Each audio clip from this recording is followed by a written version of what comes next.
Hi everyone, and welcome to Tuesday's Tips with Laurie. Today we are going to talk about pom-poms and tassels. I'm so excited to show you some fun ways of adding these.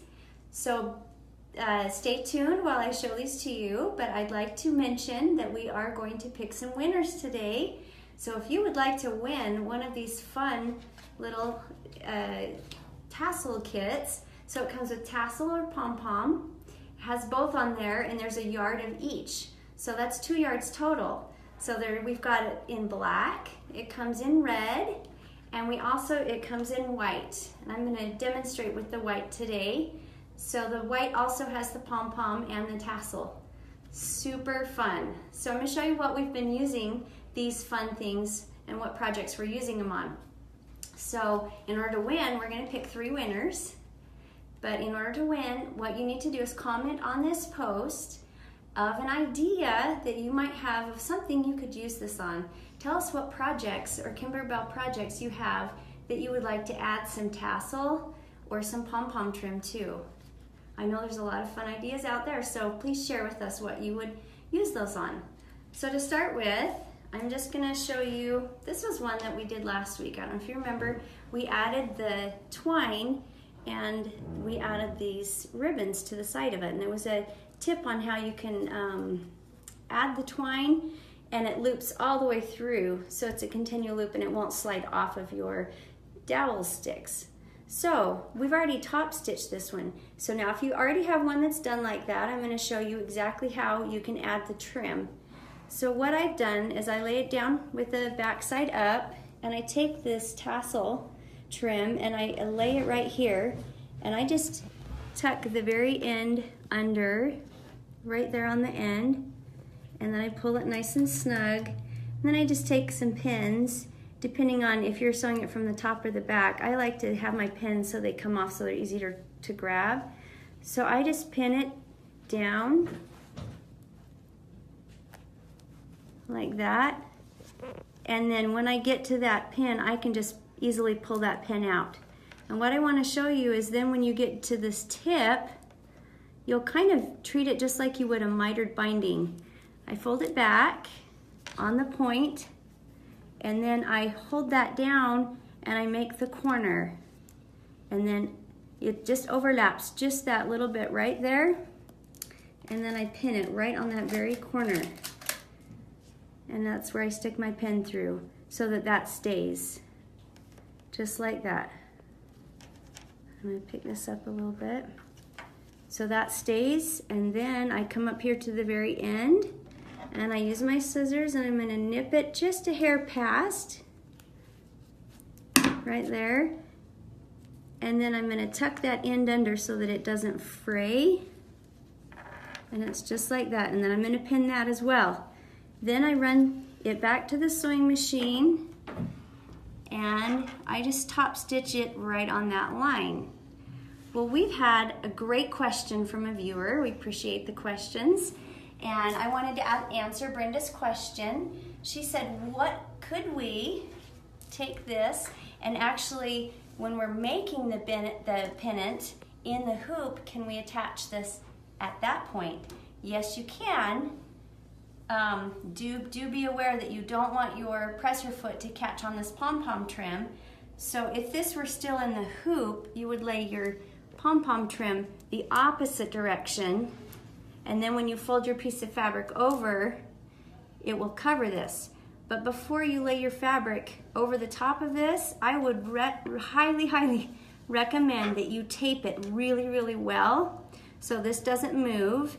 And also, I would tape down all the pom-poms so that they are as flat as can be, so they'll go underneath that embroidery foot, because the foot will move around and then it comes back to the middle when it's finished with the stitch out. So if you are going to add this in the hoop, again, be sure that it is taped down really well, and then you'll lay your second piece of fabric over the top before it does the final stitch. But there is also another way. Can you see right here? This one's already been top stitched. This one, however, has not. So if you've reached this point and you flipped your pennant right side out, you've ironed it, and you can see there's still the side opening is still right there.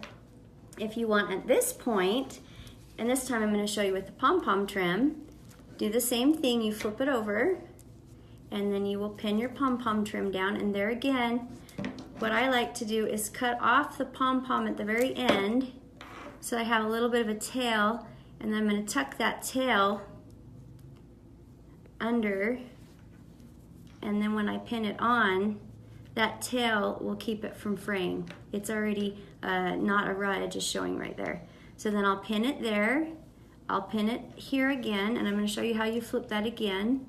I flip it back and then kind of forward on top of itself, so it's like a mitered little corner right there.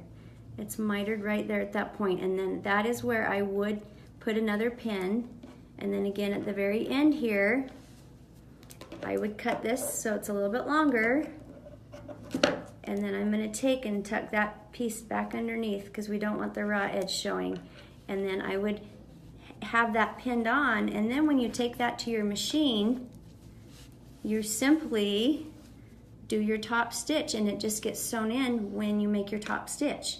And last week we went over, there's a presser foot that you can just put that's right at the very edge. You just want to make sure that presser foot doesn't catch on these little pom-poms.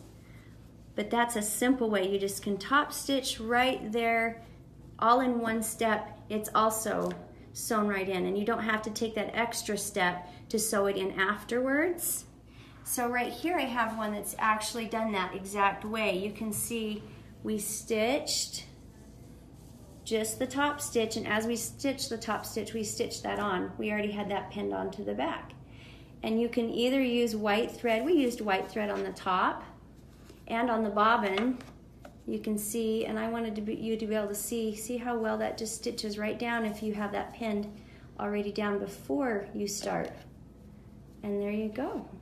Isn't that just so much fun? I just love it. Look how cute this would be all finished. I don't know if it's gonna stay, but look how cute these both are. Just darling. I should have pinned that little last corner for you.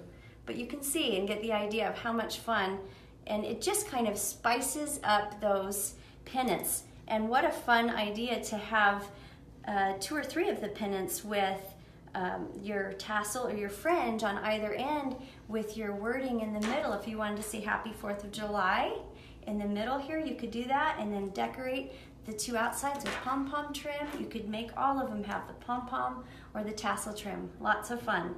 So remember to comment on this post in order to win one of these. We're going to give 3 away, so we'll have 3 winners.